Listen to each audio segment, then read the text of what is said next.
Have you ever felt like you were born into a family that just forgot you existed? Not in a tragic, dramatic way, but in 1,000 quiet, painful cuts over decades. I'm the middle child of 3, and for over 10 years, I've watched as my siblings were celebrated, honored, and included in ways I never was.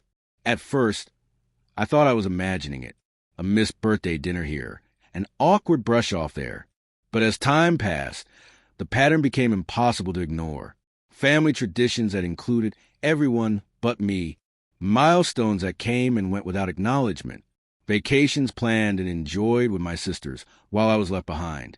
And through it all, I was told I was being too sensitive, too dramatic. But this past year, something snapped. The final straw hit, and I can't keep quiet anymore. Am I really overreacting, or have I been the family scapegoat all along? It all started with something simple, something that was supposed to make everyone feel special. The birthday dinner. In my family, my mom, who's known for being an incredible cook, created a tradition where on your birthday, you could pick anything you wanted to eat, and she'd make it from scratch. It was more than a meal. It was a celebration of you, a chance for everyone to come together, enjoy your favorite dishes, and feel like you mattered. And for a while, I did feel that way too. Until I didn't. I'm a December baby. Growing up, my birthdays were always a little tricky. Between snowstorms and holiday travel, most of my friends were out of town or tied up with other plans. But my family made up for it. They'd wait until I gave the green light to decorate for Christmas, because they knew how much I hated having my birthdays swallowed up by the holidays. And then we'd have our birthday dinner. It was one of the few things that made me feel like I wasn't being overshadowed by everything else happening that time of year. But everything changed when I went to college. I moved 6 hours away, but I always came home for the holidays. Always. And during one of those visits, I asked my mom when we'd be doing my birthday dinner.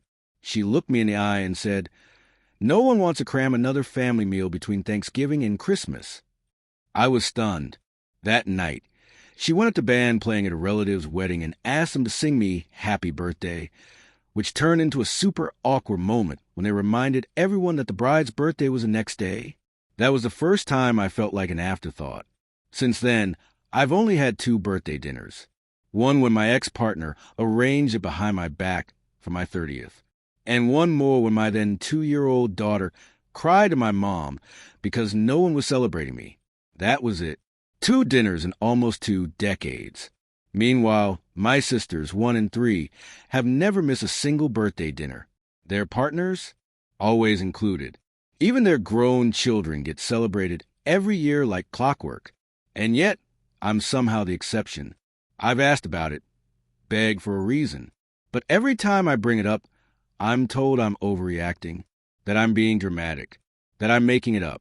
But how can I be making up the fact that there's a standing tradition everyone is included in, except me? And what's worse, my kids have never been included either.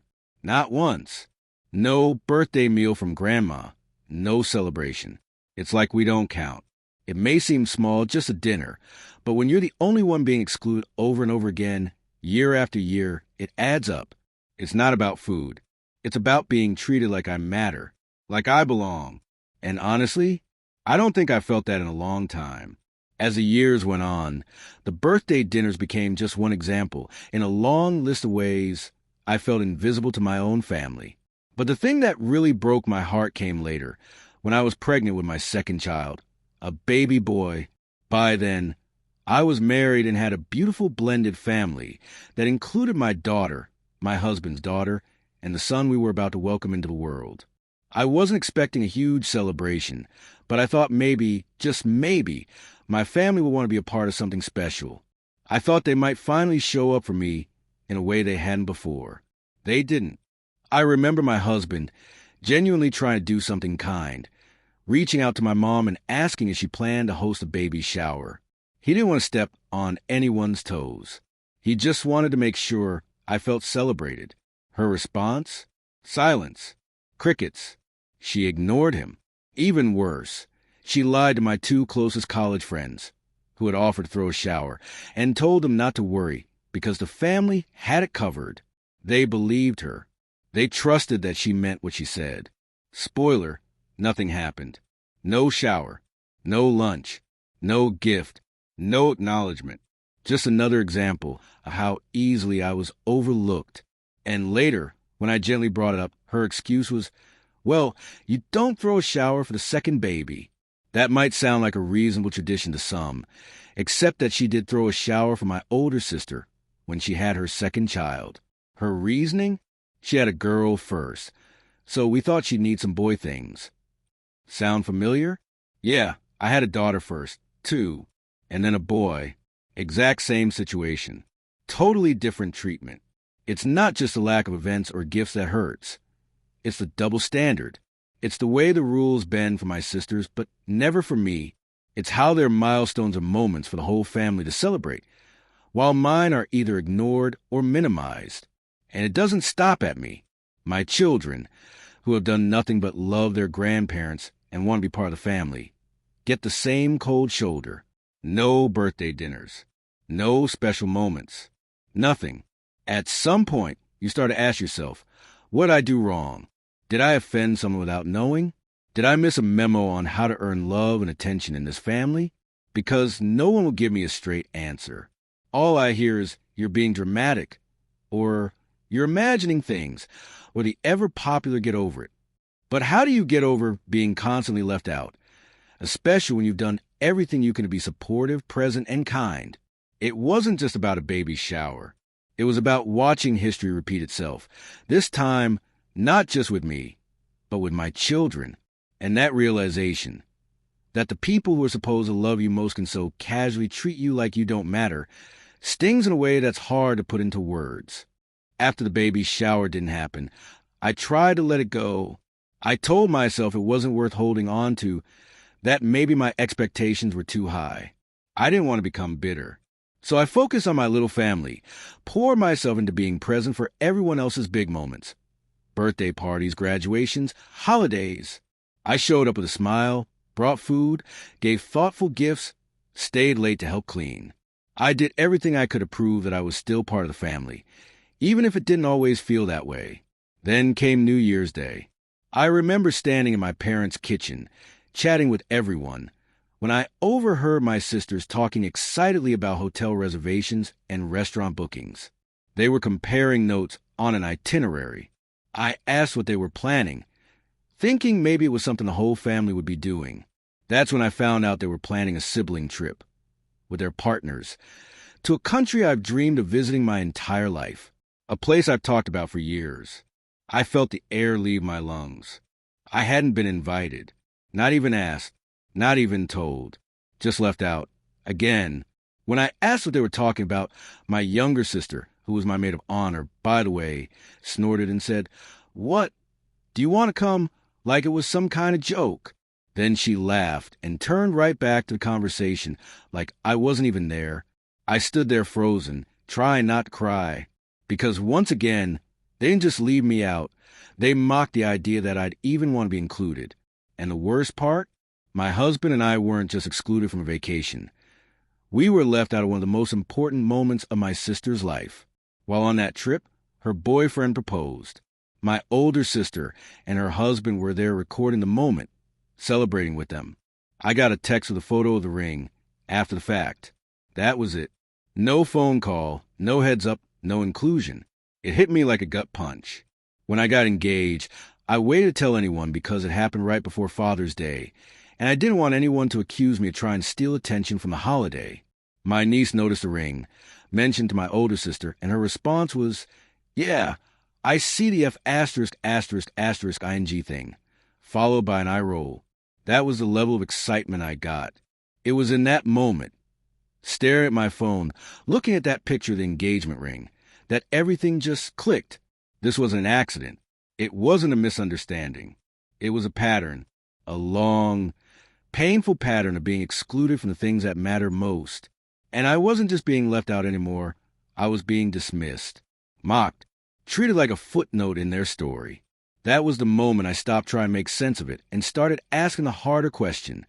Why am I expected to keep showing up for people who never show up for me? After that engagement announcement on the sibling trip I was invited to, I couldn't unsee it anymore. The patterns, the favoritism, the silence that followed every moment that should have been special for me, but wasn't. And what made it hurt the most was how hard I had tried, how consistently I had shown up again and again for the very people who kept leaving me out. Every single birthday party, I was there, not just as a guest, but as the one bringing multiple dishes, helping decorate, setting up tables, staying behind to wash dishes and gather trash.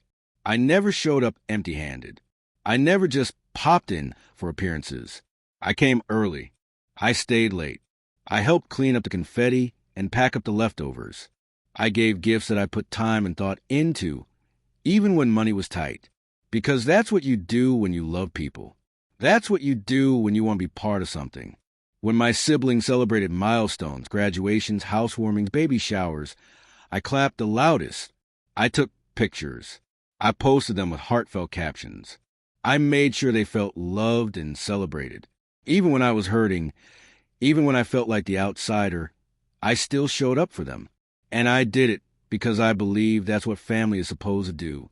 But they didn't do the same for me. Not once. There were no heartfelt posts when I got married. No congratulations dinners. When I was pregnant, my family ghosted any effort to celebrate my child. When my son was born, it felt like a ripple in a pond that barely made it to their shore. No visits, no cards, no fanfare, just silence. And when I finally tried to talk about how all this made me feel, I was met with eye rolls, sarcasm, gaslighting. I was told I was dramatic, sensitive, or imagining things. They acted like I was being selfish for wanting basic acknowledgement, like it was unreasonable for me to want the same kind of love and support that they so easily give each other. But here's the thing. It's not about being showered in attention. It's about being seen, being valued, being treated like I belong in the same way they do. I don't need gifts or grand gestures. I just want the love and effort I spent years giving be returned, even just a little. The truth is, I'm tired. I'm tired of being the one who always shows up, always gives, always smiles through the pain. I'm tired of pretending that being left out doesn't hurt just because I've gotten used to it. Being strong doesn't mean being silent, and I've been silent for too long. What I'm starting to ask myself now is, if I stop showing up, would anyone even notice? Or would they just keep going, laughing and planning their trips and parties, without ever realizing that the one person who's always been in the background finally stepped away? After years of showing up and being invisible in return, something inside me began to shift. It wasn't loud or dramatic. It was quiet, like a light dimming. I didn't have some big breakdown or blow up. I just started to ask myself honest questions I had avoided for far too long. What am I getting out of this? Why do I keep chasing love from people who only offer me tolerance at best? The truth is, I've spent decades trying to earn a place in a family I was born into. That realization hit hard. All this time, I thought if I worked harder, loved louder, gave more, they'd finally see me the way I so desperately wanted to be seen. But instead of recognition, I got rolled eyes. Instead of warmth, I got backhanded comments and cold shoulders. And instead of clarity, I got gaslit. Whenever I tried to open up about how I felt, how the exclusion and double standards were slowly breaking me, I was shut down, labeled dramatic, told I was imagining things. That kind of dismissal cuts deep, especially when it comes from the people who are supposed to love you unconditionally. I began to feel like I was grieving something that was still alive, not a person, but the idea of a family that might one day accept me as I am. And then there's my husband. He's been my rock through all of this. When my family brushed him off, ignored his gestures, or treated him like an afterthought, he never once retaliated. He held me when I cried. He reassured me that I wasn't crazy, that the pain I felt was valid. And honestly, if not for him and our kids, I don't know how I would have made it through the last few years without completely shutting down.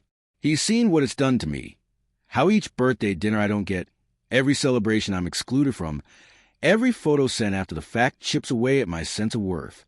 He's watched me show up and give my all, only to be treated like a second-tier family member, like I was invited by accident, or worse, not invited at all. But perhaps the hardest pill to swallow has been watching how this affects my children. My daughter, my stepson, my baby boy, they didn't ask for any of this. Yet they, too, are overlooked. No birthday dinners from grandma. No invitations to family trips. They're growing up with the same silence I've known my whole life. And that's not a legacy I want to pass down. So now I'm at a crossroads. I've cried all the tears. I've tried all the things. And I've come to accept a hard truth. You can love people deeply and still decide that your peace matters more. I'm not writing this to tear anyone down. I'm writing it because I've finally stopped waiting to be chosen. I've stopped begging for scraps of affection from a table I helped set. I'm done explaining my hurt to people committed to misunderstanding it. And maybe, just maybe, it's okay to choose yourself, even when your family doesn't.